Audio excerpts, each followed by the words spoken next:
दोस्तों, आज जो ये जगह मैं घुमाने लाया हूँ आपको, इसको कहते हैं सहस्त्रबाहु का किला। बदायूं ज़िले के सहसवान तहसील में ये स्थित है। और आपको किले जैसी कोई चीज़ मिलेगी नहीं यहाँ पर। ये हज़ारों साल पहले किला ख़त्म हो चुका है। इसके पीछे की एक पौराणिक कहानी है। पौराणिक कहानी ये है कि जो राजा सहस्त्रबाहु थे, जिनका नाम कार्तिवीर था, कार्तिवीर अर्जुन, उनका यहाँ पर किला हुआ करता था। एक समय में जंगल में शिकार करने गए थे, तो उनकी सेना जो है भूख प्यास से परेशान थी। तो वो महर्षि जमदग्नि ऋषि के आश्रम में गए। जंगल में ही था उनका। यहाँ से इस जगह से करीब 5-6 किलोमीटर दूरी पर है महर्षि जमदग्नि ऋषि का आश्रम। आज के ज़माने में उसे जमुनी खेड़ा कहा जाता है, बदायूं ज़िले में ही पड़ता है। तो जमदग्नि ऋषि के आश्रम में गए, तो वहाँ पर उन्होंने कहा कि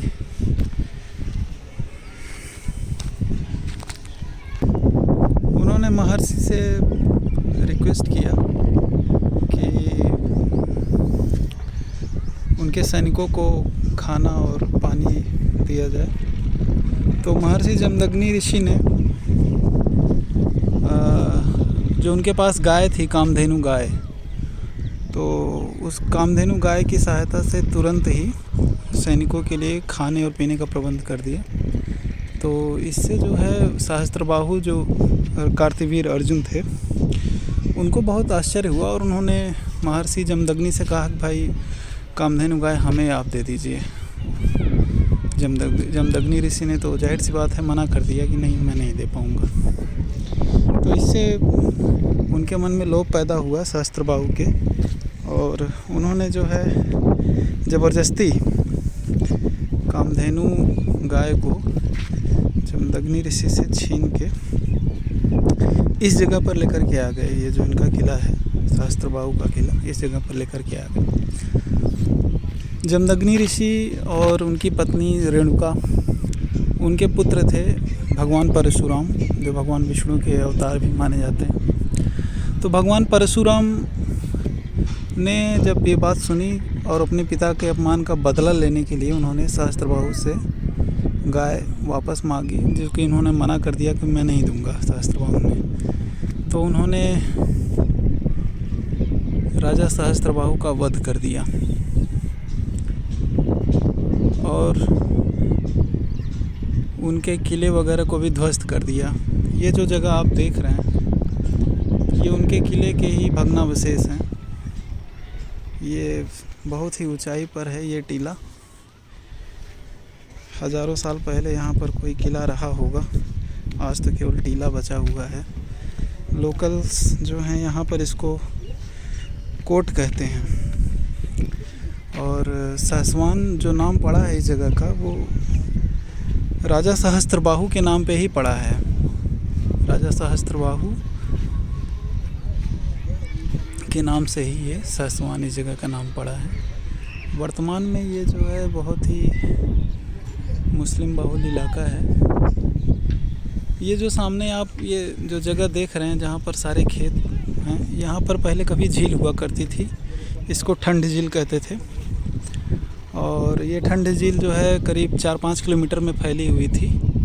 महोबा नदी से भी इससे मिली हुई थी। ये महोबा नदी के बारे में भी एक पौराणिक कहानी है कि राजा सहस्त्रबाहु एक बार महोबा नदी में जल विहार कर रहे थे, तो रावण ऊपर से गुजरा। तो रावण ने उनकी मजाक उड़ा दिया सहस्त्रबाहु का। तो सहस्त्रबाहु ने रावण से युद्ध किया और उसको इसी जगह पर कैद कर लिया अपने किले में। तो ये जो जगह है बदायूं की बहुत ही ऐतिहासिक धरोहर है। वर्तमान समय में तो अब केवल इसके खंडहर ही बचे रह गए हैं। खंडहर भी नहीं दिखते हैं।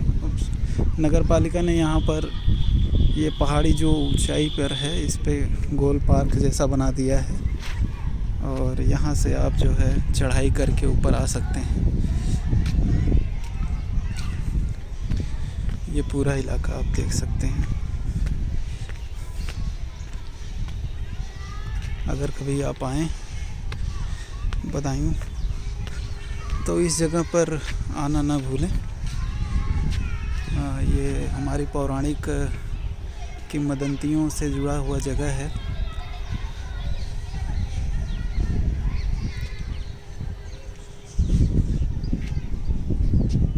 आर्कियोलॉजिकल सर्वे ऑफ इंडिया अगर इस जगह की खुदाई करे तो जाहिर सी बात है कुछ न कुछ किले के अवशेष ज़रूर मिलेंगे, क्योंकि आप देख सकते हैं कि हम कितनी ऊंचाई पर हैं। ये टीला, जाहिर सी बात है ये तो पूरा मैदानी इलाका है, तो इतनी ऊंचाई पर स्थित ये टीला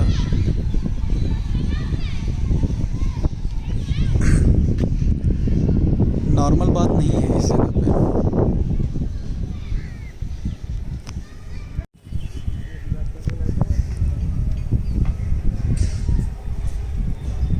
तो ये तो था पूरा जो टीला मैंने आपको अभी दिखाया। उसके आगे की कहानी ऐसी है कि जब परशुराम ने वध कर दिया सहस्त्रबाहु का, तो सहस्त्रबाहु के जो पुत्र थे उन्होंने अपने पिता की मौत का बदला लेने के लिए